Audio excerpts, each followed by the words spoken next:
Everything you think you know about Rome's shows most in scandalous Constantinople's empress Hippodrome to comes survive. from men who wanted her dead. 20 years later, she was the most powerful woman in the Roman Empire, making laws that protected thousands of women from the same fate. And historians tried to erase her from history because of where she came from. In the 6th century, the Byzantine Empire was the continuation of Rome. Power, glory, military might. But there was one unbreakable rule. An actress could never become empress. Actresses weren't just performers. In Byzantine society, they were considered prostitutes, outcasts, the lowest rung of society. The law itself stated that no senator could marry an actress under any circumstances. But this woman didn't just break that law. She had it destroyed.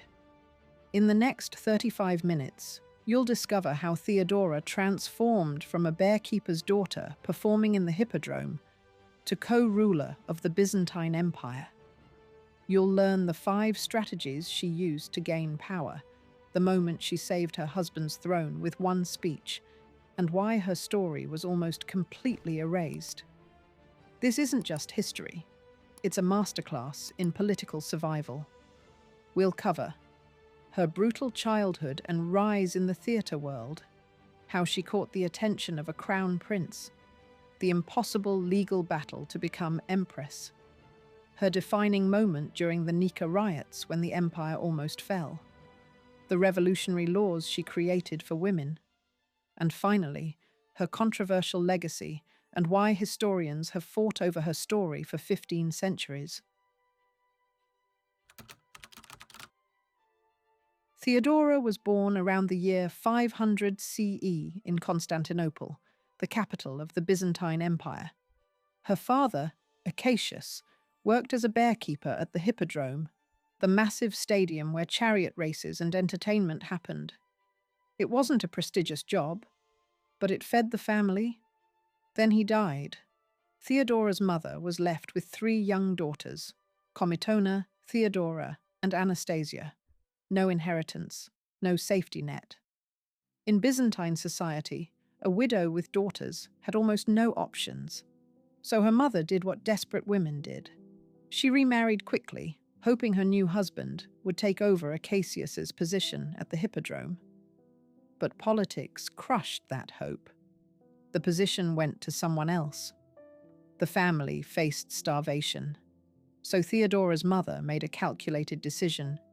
She dressed her 3 daughters in flower garlands and sent them onto the Hippodrome floor as suppliants, begging the crowd for mercy. It was public humiliation, but it worked in an unexpected way. The crowd noticed them, and Theodora's older sister, Comito, was offered work as a performer. In the Byzantine world, that meant one thing: joining the theatre, which was inseparable from prostitution. Theodora followed her sister onto the stage. By age 15, she had become the star attraction at the Hippodrome. According to the historian Procopius, who wrote extensively about her in his Secret History, Theodora had a quick wit and no sense of shame. She performed comic routines, mime shows, and sexually explicit acts that shocked even the jaded Byzantine audiences. One particular performance became infamous. Procopius describes a show where Theodora performed with geese in a manner so explicit that historians still debate whether to include the details. Whether Procopius exaggerated or not, the core fact remains undisputed. Theodora was a theatrical performer in the Hippodrome, which in Byzantine society automatically classified her as a prostitute. But Theodora wanted out. In her late teens, she left Constantinople with a wealthy governor named Hecebulus, who took her to North Africa as his mistress. It seemed like escape, a chance at a better life away from the Hippodrome. It didn't last. The relationship collapsed. Hecebulus abandoned her in North Africa. Theodora was stranded, penniless, thousands of miles from Constantinople. What happened next remains unclear in the historical record, but somehow she made her way back to the capital. And when she returned, everything changed. Back in Constantinople, Theodora caught the attention of someone unexpected, Justinian, the heir to the Byzantine throne. Justinian wasn't a typical prince. He was serious, intellectual, deeply interested in law and theology. His uncle, Emperor Justin, had risen from peasant soldier to emperor, so Justinian understood power could come from anywhere. But falling in love with Theodora created an impossible problem. Roman law from Constantine's time explicitly forbade anyone of senatorial rank from marrying an actress. The law wasn't just tradition. It was legal code, carved in stone, designed to protect the aristocracy from what they considered contamination by lower classes. Justinian faced two immovable barriers. First, the law itself. Second, his aunt, Empress Lupicina Euphemia, wife of Emperor Justin, violently opposed the marriage. Euphemia had her own complicated past and perhaps understood exactly what Theodora represented. She refused to allow the marriage under any circumstances. So they waited. For years, Justinian and Theodora remained together but unmarried, unable to make their relationship legal or public in the way that mattered for succession. Theodora had escaped the Hippodrome but remained trapped by the law that defined her by her past. Then, in 524 CE, Empress Euphemia died. Justinian moved immediately. He convinced his uncle, Emperor Justin, to pass a revolutionary new law. The law stated that reformed actresses could legally marry outside their rank if approved by the emperor. It went further. Daughters of these actresses would also be free to marry anyone, erasing the stain across generations. This wasn't just about Theodora. It was about rewriting the fundamental social structure of Byzantine society. The law acknowledged that people could change, that past circumstances didn't have to define future possibilities. In 525 CE, Justinian and Theodora married. The aristocracy was outraged.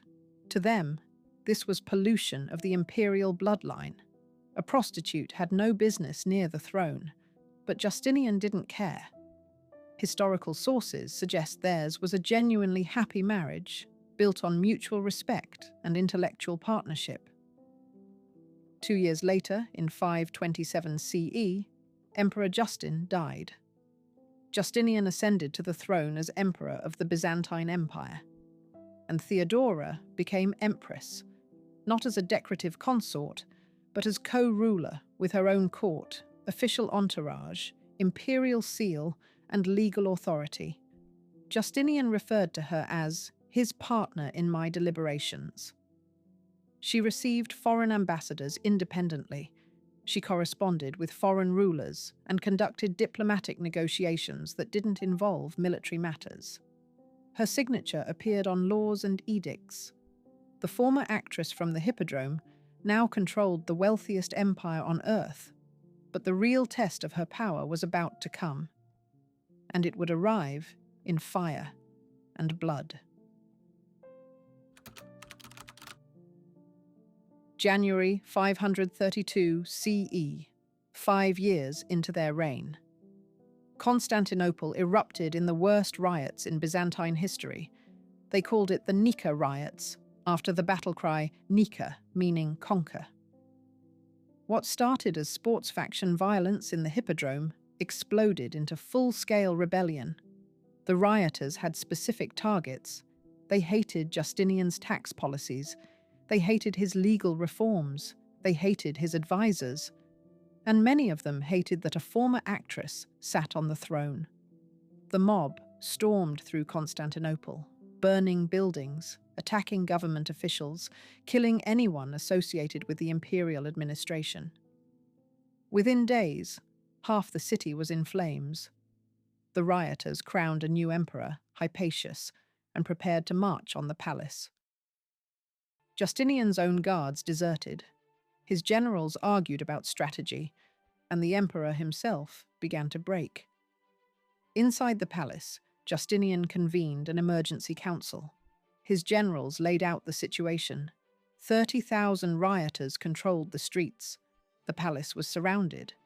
Escape ships waited at the harbour. The consensus was clear. Flee while they still could, regroup, and return with an army later. Justinian agreed. The Emperor of Rome was preparing to abandon his capital and his throne. Ships were readied. Escape routes were planned. The Byzantine Empire was about to fall, not to a foreign army, but to its own citizens. Then Theodora stood up. According to Procopius, who was present or had access to eyewitness accounts, Theodora delivered one of history's most famous speeches. Here's what she said. "My opinion is that now is a poor time for flight, even though it brings safety. Every man born into the light of day must sooner or later die. And how could an emperor ever allow himself to be a fugitive? May I never be deprived of this purple robe, and may I never see the day when those who meet me do not call me Empress. If you wish to save yourself, my lord, there is no difficulty. We are rich.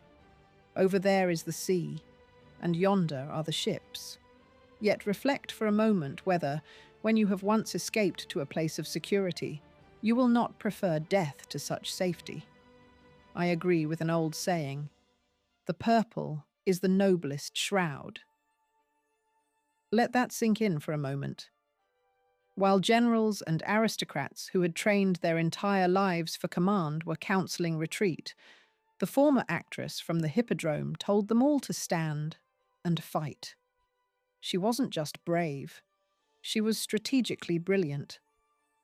Theodora understood something the others didn't. She had grown up in the Hippodrome. She knew crowds, knew mob psychology, knew how spectacle and violence worked. She knew that if Justinian fled, he would never return. The throne would be lost forever.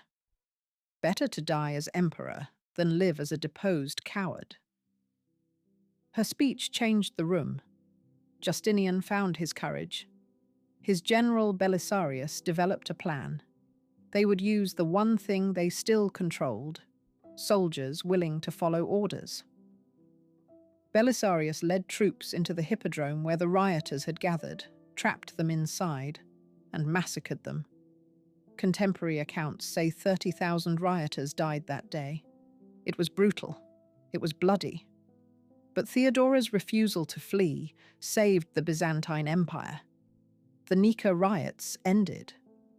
Justinian remained emperor. And Theodora proved she wasn't just a symbolic consort. She was the strongest person in the room when it mattered most. Theodora never forgot the Hippodrome, never forgot what it meant to be powerless, to be treated as property, to have no legal protection because of your profession. And now she had the power to change the system that had trapped her and thousands of other women. She began passing laws that were revolutionary for the 6th century. These weren't symbolic gestures. They were enforceable legal reforms with real penalties for violations. Theodora personally followed up on enforcement, sending investigators to ensure brothel keepers and slave traders complied. First, Theodora made it illegal to force any woman into prostitution. This sounds obvious to modern ears, but in Byzantine society, women could be sold into brothels by fathers, husbands, or creditors. Theodora's law said no.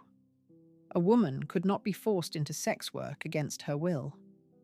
Second, if a woman voluntarily chose prostitution but later wanted to leave, Theodora's laws made it illegal for brothel keepers to stop her.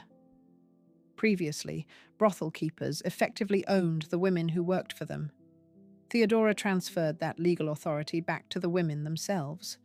When she discovered brothel keepers were circumventing the law by making women swear religious oaths never to leave, Theodora responded by rendering those oaths legally invalid. She closed every loophole. But Theodora didn't stop with sex workers. She reformed divorce laws to give greater benefits to women.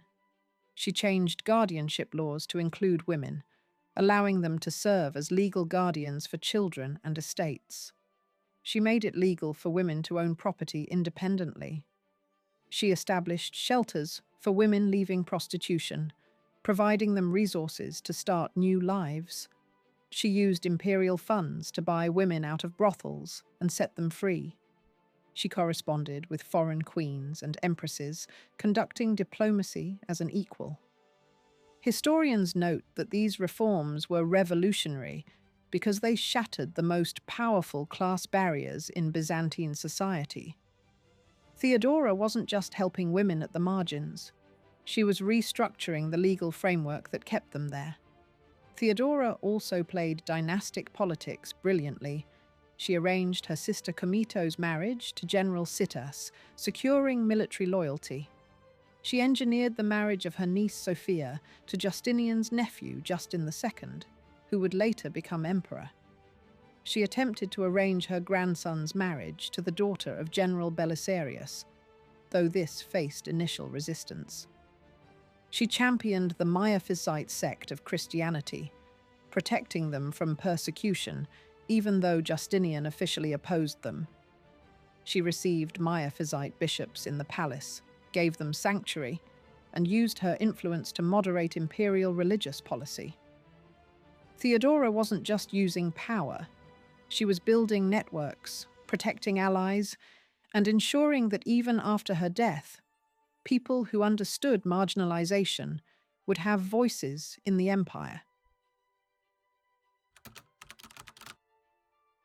Here's where Theodora's story gets complicated. Most of what we know about her comes from one historian, Procopius, and Procopius wrote two completely different accounts of Theodora. In his official histories, Procopius praised Theodora as intelligent, politically skilled, and a worthy empress. But he also wrote a secret book, published only after his death, called The Secret History. And in that book, Procopius described Theodora as a depraved, manipulative prostitute who used sexuality and violence to control the empire. The Secret History contains the explicit descriptions of her Hippodrome performances, including details so graphic that modern historians debate their accuracy. It accuses her of running prostitution rings from the palace. It portrays her as cruel, vindictive, and insatiable. So which version is true? The answer matters because Procopius is virtually our only detailed source for Theodora's personal life. Modern historians have spent centuries debating his reliability. Some argue Procopius was writing propaganda against Theodora because he opposed Justinian's policies and knew attacking the emperor directly was too dangerous. Others suggest he was genuinely reporting scandalous truths that couldn't be published while Theodora lived. Some believe the truth is somewhere in between. Theodora did work in the Hippodrome as an actress prostitute, but Procopius exaggerated and embellished for political effect. What we can verify independently is this: Theodora definitely came from the theatre world. The legal barrier Justinian had to overcome to marry her was real. Her political power as empress is documented in multiple sources beyond Procopius. Her laws protecting women are recorded in legal codes, and her role in the Nika Riots is corroborated by other contemporary historians. What's fascinating is how later Byzantine historians tried to erase Theodora entirely. Some chronicles that mention Justinian barely mention Theodora at all, despite her documented power. Religious texts that praise Justinian's church-building projects ignore Theodora's role in religious policy. Why? Because her origin story was too scandalous. Because powerful women threatened Byzantine gender norms. Because acknowledging that a former prostitute had successfully ruled the empire undermined the entire social hierarchy they wanted to preserve. Theodora's enemies wanted her forgotten. They almost succeeded. For centuries, she was remembered primarily through Procopius's scandalous secret history, rather than for her actual political achievements. Only modern historians have begun reconstructing the full picture of what she accomplished. On June 28th, 548 CE, Theodora died at approximately age 48, though some sources suggest she was 51. The historian Victor of Tonninur recorded her death, using Greek terms often translated as cancer. Later accounts frequently specify breast cancer, though the original source likely referred more generally to a malignant tumor or suppurating ulcer. Justinian was devastated. He ruled for another 17 years, but never remarried.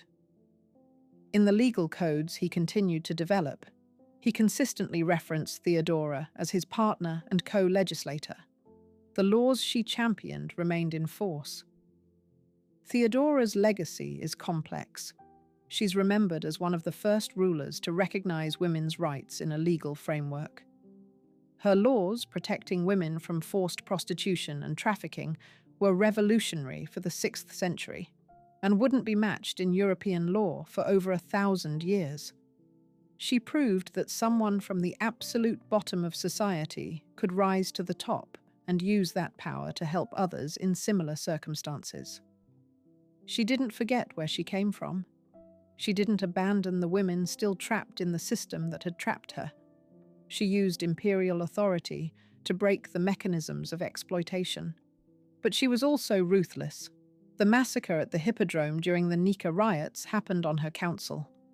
She used political marriages as tools of power. She protected religious minorities not out of pure principle, but because they were loyal to her. 1,500 years after her death, historians still argue about Theodora. Was she a feminist icon who pioneered women's rights? Was she a manipulative operator who used sexuality to gain power? Was she a pragmatic survivor who did what she had to do in a brutal world? Maybe she was all of these things. Maybe the question itself reveals our discomfort with women who refuse to be one-dimensional. Theodora was complex. A survivor, a strategist, a reformer, and a ruler who understood power because she'd lived without it.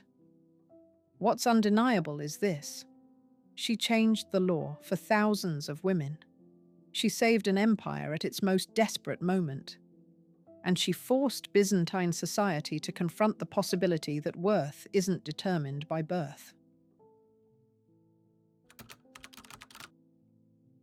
Theodora's story resonates today because the patterns haven't disappeared. Women are still judged by their sexual past in ways men aren't. People from marginalized backgrounds are still told they don't belong in positions of power. Legal systems still struggle to protect the most vulnerable.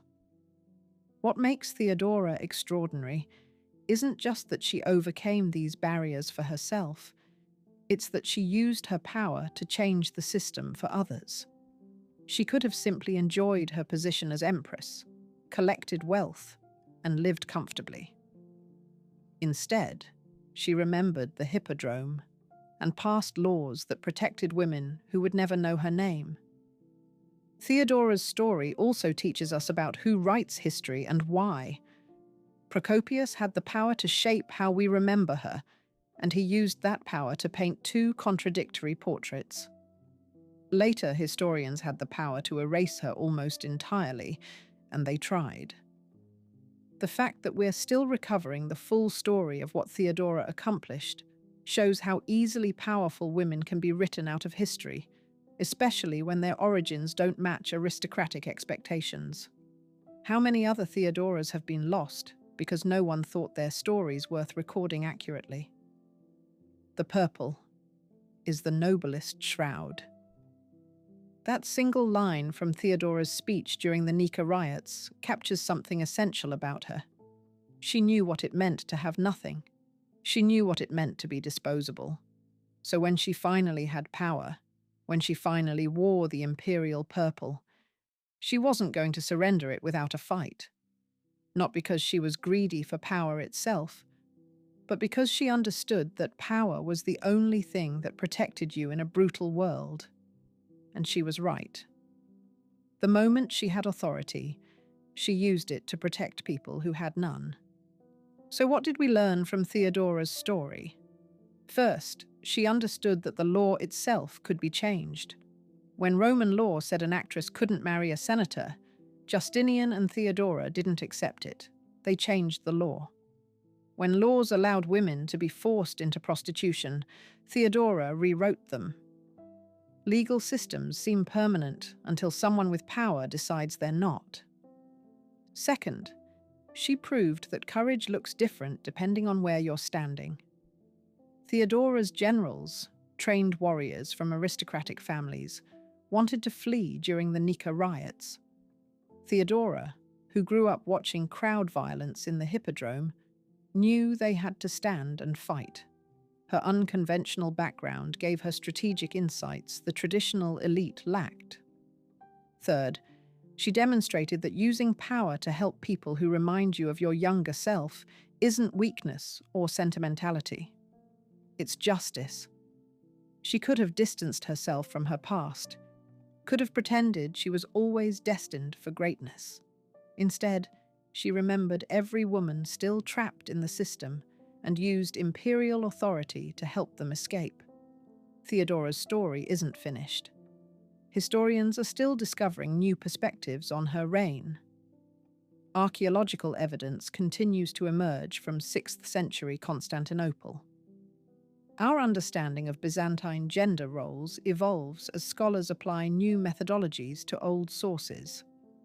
What we know for certain is that a woman born into poverty in the year 500, who survived as a performer in the Hippodrome, who was abandoned in North Africa, who faced legal barriers designed to keep her powerless, became the co-ruler of the Byzantine Empire and used that position to protect thousands of women from the life she'd endured. Theodora's enemies wanted her remembered only for where she came from. They wanted her reduced to scandal, to the Hippodrome, to Procopius's secret history. They wanted future generations to see her as proof that certain people don't belong in power. But she defeated them. Not completely. The scandal still clings to her story 15 centuries later. But enough.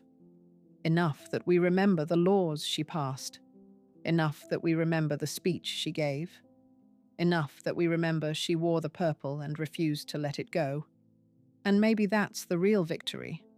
Not erasing the past, but transforming it into something that helps the future. Theodora couldn't erase the Hippodrome, but she could make sure fewer women were trapped there. She couldn't rewrite her own history, but she could write better laws for others. The purple is the noblest shroud, and Theodora earned hers. We traced Theodora's journey from the Hippodrome to the throne.